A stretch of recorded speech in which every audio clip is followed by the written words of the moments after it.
senhores telespectadores, o nosso programa de hoje é sobre a cidade do Porto. Naturalmente, devia começar por falar nas origens do Porto, como nasceu a cidade, mas é um assunto tão confuso. Sabemos que já era muito importante na época romana. As ruínas recentemente descobertas da alfândega romana mostram isso, mostram um movimento comercial muito intenso. E é claro, o movimento comercial sofreu as consequências das invasões bárbaras. Os suevos, os ranos, os vândalos, depois os mouros, destruíram todo o sistema económico que estava na base do progresso portuense. E o Porto, do século VI, VII, VIII, é uma terra relativamente obscura, mas não tardou a ressurgir com toda a força, e uma data importante é a data em que aquela terra é dada de presúria, é tomada de presúria pelo conde Vímara Peres. Havia população, mas uma população que passou a pertencer ao conde Vímara Peres. Essa talvez seja a mais antiga raiz do condado portucalense, porque o Porto foi rapidamente a cabeça de um condado, o condado de Portucalé.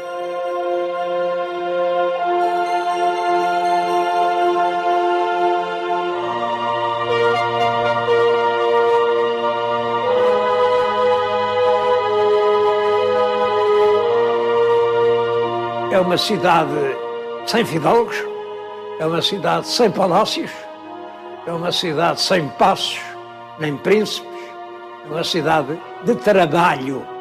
À volta, certamente, da alfândega de Ribeira e à volta de um ponto mais alto, o Morro da Penha Ventosa, onde hoje está a Catedral.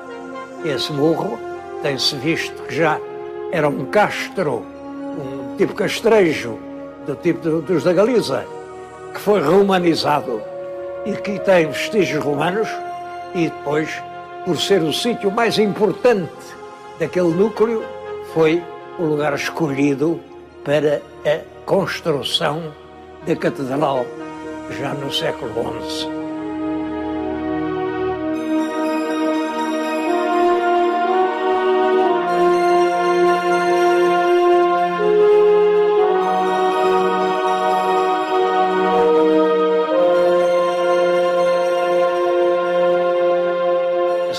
Continua a crescer sempre como uma cidade de mercadores, uma cidade onde passam todos os navios que vão do norte para o sul ou do sul para o norte, porque o Porto, é importante perceber isto, durante a Alta Idade Média, é o único porto de abrigo que existe entre Vigo e Lisboa.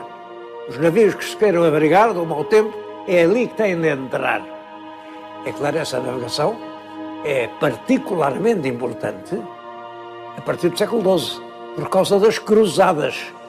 As cruzadas levaram ao Oriente centenas de milhares de combatentes que iam libertar os lugares santos.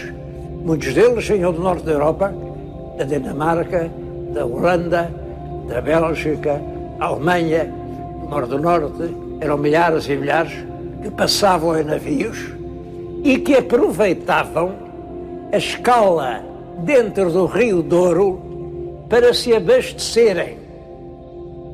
Ali havia carne, havia muita carne, havia florestas com muitos carvalhos, e isso permitia talhar à vontade as aduelas para o vasilhame. Toda a exportação implicava um vasilhame de carvalho onde a carne era conservada.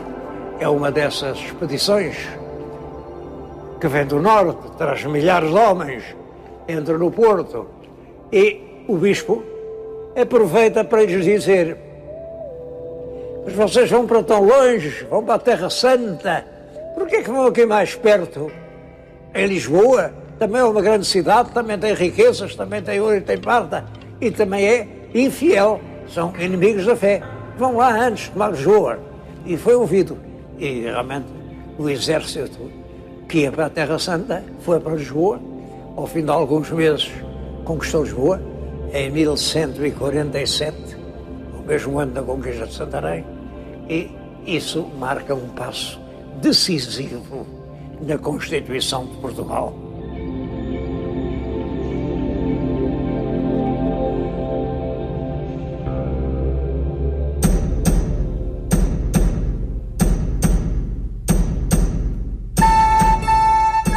O Porto tem muitos bairros medievais que recordam o Porto antigo.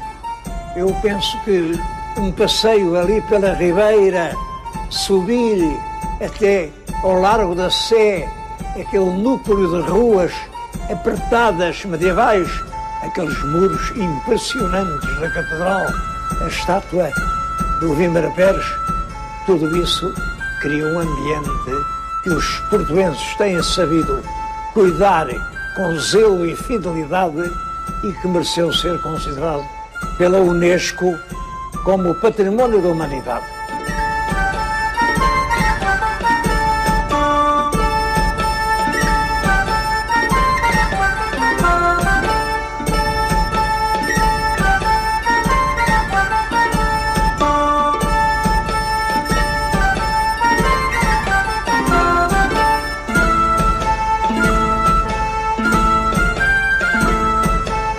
A primeira ponte do Porto era uma ponte de barcas.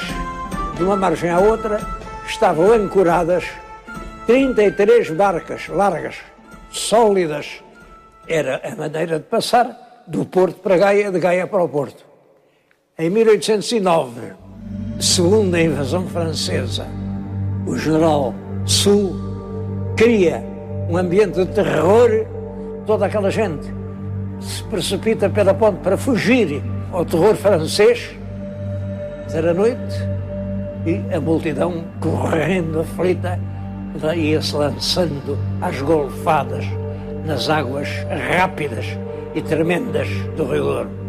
Morreu muita gente, muita gente.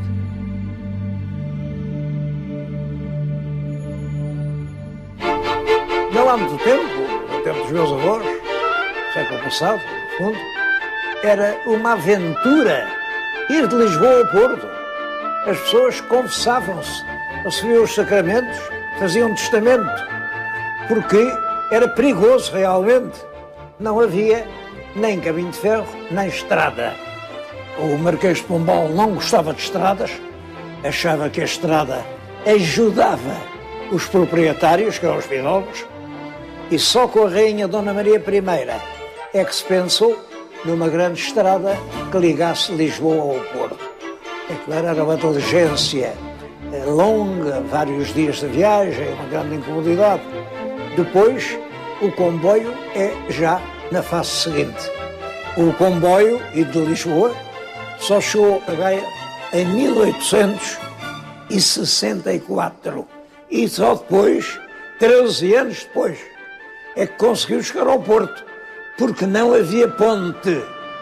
Não havia ponte e esperou-se 13 anos que completassem a ponte de Dona Maria Pia. Passou a ser, a partir de então, a grande ponte ferroviária. Antes disso, para passar do Porto a Gaia, usava-se a ponte Pêncil, uma ponte que ia dos Guindais até à outra margem. Era uma ponte pendurada por cabos, com 6 metros de largo, e essa ponte Pêncil tinha ido substituir aquela ponte das barcas que eu lhes falei, aquela ponte que teve a tragédia de 1809, mas é importante dizer isto. A tragédia foi um dia, no dia seguinte, os habitantes de Gaia trouxeram madeiras, trouxeram cabos, trouxeram ferros e, em 2 dias, puseram outra vez a ponte a funcionar. E essa ponte funcionou até à abertura da ponte Pêncil. Depois foram-se construindo novas pontes. Uma das mais notáveis é a Ponte da Rábida, que é um prodígio da engenharia civil, que se deve ao engenheiro português Edgar Cardoso, que conseguiu realmente uma obra única e que é de uma grande beleza.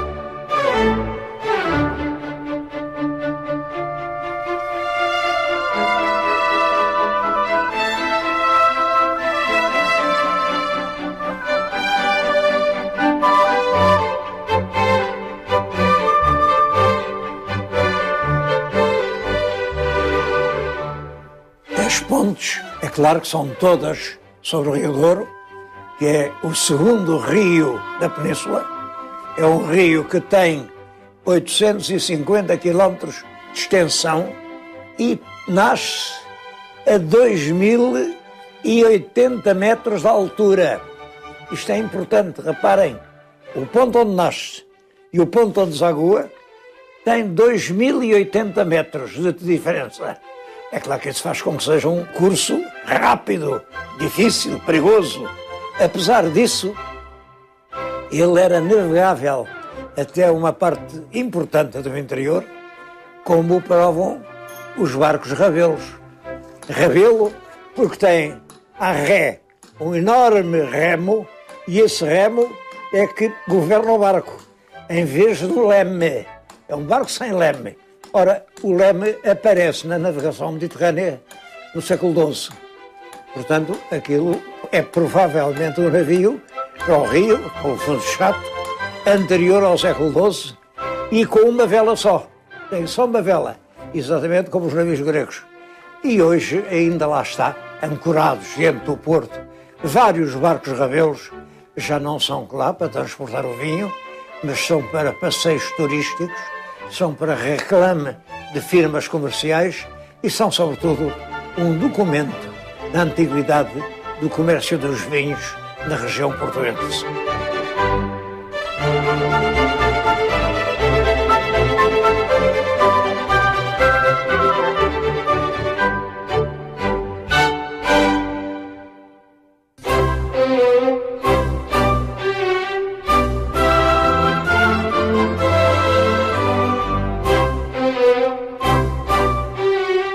O vinho do Porto fez a riqueza e a celebridade da cidade. Claro que no Porto não se queria vinho, obviamente. Queria-se naqueles vales, do Vale do Douro, em tabuleiros, numa paisagem única que foi considerada pela Unesco Património da Humanidade. Aquelas encostas, uma zona enorme, queria-se um vinho ótimo, que os ingleses descobriram que podia perfeitamente substituir o vinho francês, quando no século XVII as guerras entre a Inglaterra e a França impediam de se abastecer de vinho aos portos da França. Então iam buscá-lo ao Porto, aí ele tinha que ser beneficiado com uma certa quantidade de aguardente para aguentar a travessia marítima sem se deteriorar, mas essa adição da aguardente ao vinho natural dava uma bebida de um sabor especial, único. O famoso vinho do Porto, a cultura do vinho do Porto, continua a ser para Portugal fundamental e o paladar do vinho do Porto também não é despiciante. O Porto moderno conserva muitas recordações desse seu passado glorioso. Talvez os principais monumentos, eu tenho medo de esquecer algum, mas talvez seja uma catedral, que é muito notável.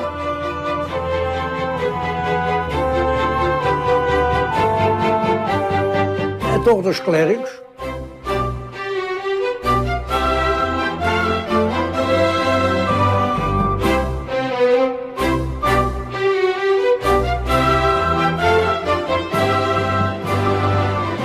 A Igreja de São Francisco, é uma maravilha.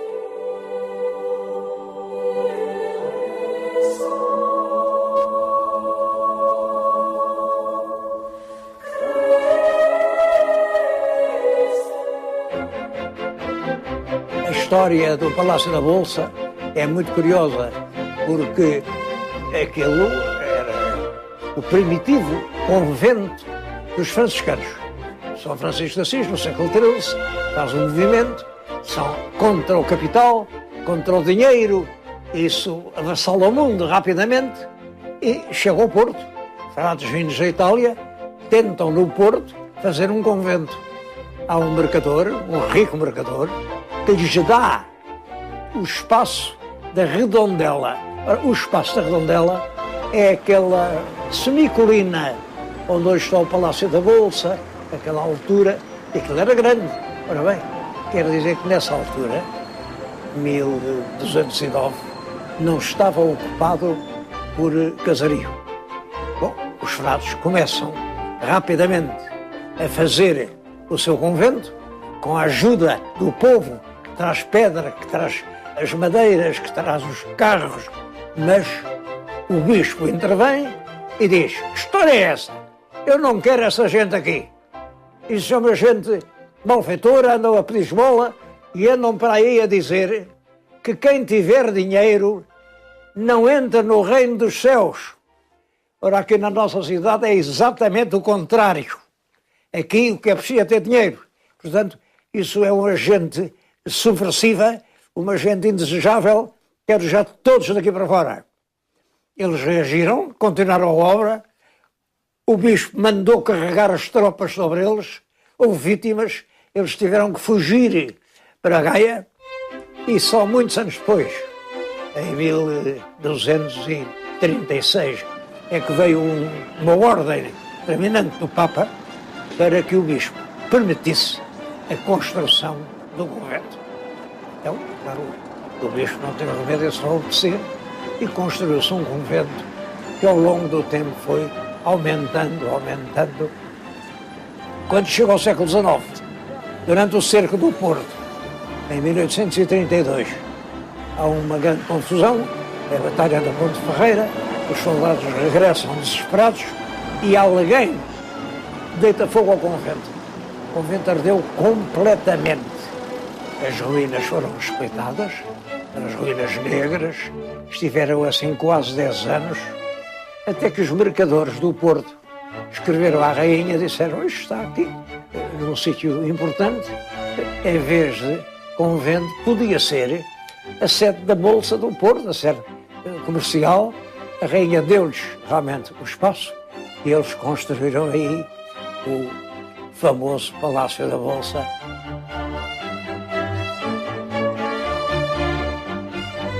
O antigo claustro do convento foi durante algum tempo a bolsa das negociações portuguesas. É um lugar que se visita sempre quando se vai ao Porto.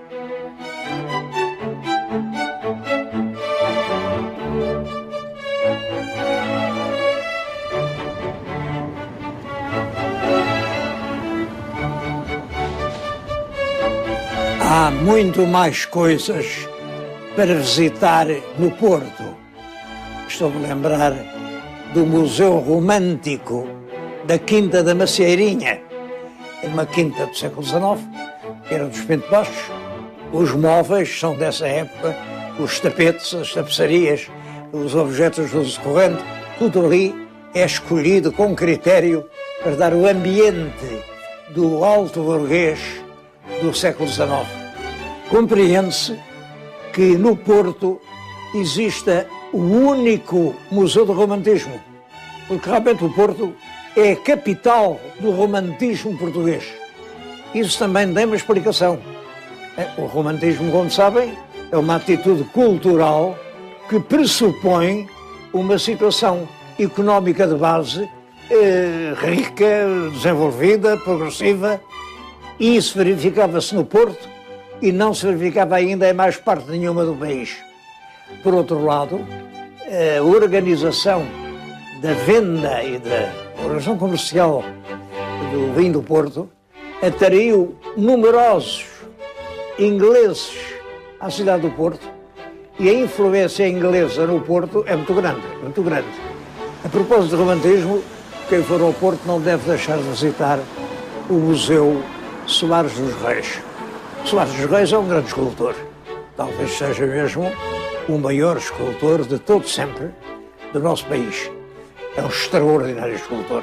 Está lá, por exemplo, o famoso Desterrado. Essa estátua ficou célebre, o Desterrado. Porquê? Porque, de certo modo, representa a imagem que o português tem de si próprio. É um povo desterrado do seu próprio destino.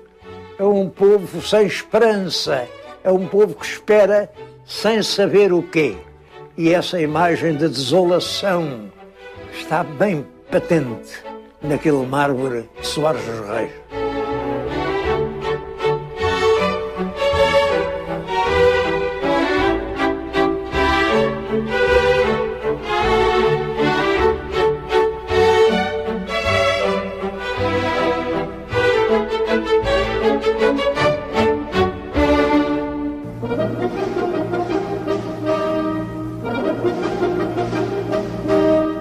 O Porto de hoje tem muitos rasgos de modernidade, de coragem, de inovação.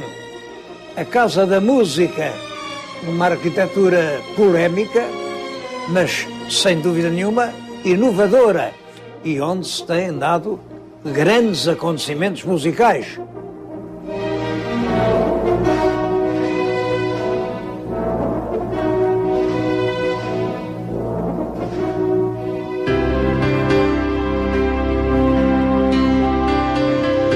Outro é o Oceanário.